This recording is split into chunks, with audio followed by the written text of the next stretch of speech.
In this video, I'll discuss the main differences between Windows PowerShell and the Windows command prompt.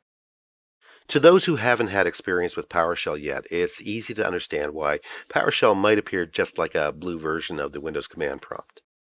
But digging deeper, many of the command prompt DOS commands are available in PowerShell.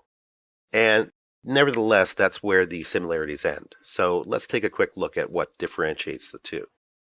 The command prompt has a black background by default, very much resembling MS-DOS of old. It's a command line interpreter on Windows and Windows-based operating systems. It's native Windows application that runs in a Win32 console, and it runs from Windows using the application command cmd.exe. It predates PowerShell and has been part of the core Windows system since Windows 95. Previous versions have had a command line interpreter referred to as command.com or MS-DOS, but eventually Windows broke away from its reliance on an underlying DOS-based system. You can create batch files in plain text with a series of commands saved as batch files using the .bat extension. Then there's PowerShell. Now, the obvious difference is its default blue background, and it's made up of both a shell and a scripting language.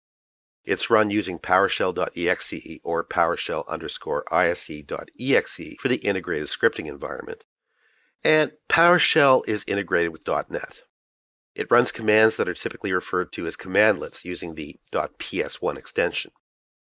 As I said, PowerShell uses different commands called commandlets. To put a fine distinction on it, the command prompt is considered as legacy and limited in its functionality. Simply put, it doesn't have access to the same amount of administration features as PowerShell. And PowerShell uses piping, similar to some Linux and Unix systems. Pipes provide functionality for passing output or commandlets from one to another, and you can pipe objects between commandlets. PowerShell is a powerful scripting environment that unleashes the ability to create and execute scripts through an integrated environment. And here's a look at the two side by side. You may be familiar with both interfaces already, but even if you aren't, it doesn't take long to spot the differences when you begin working with PowerShell.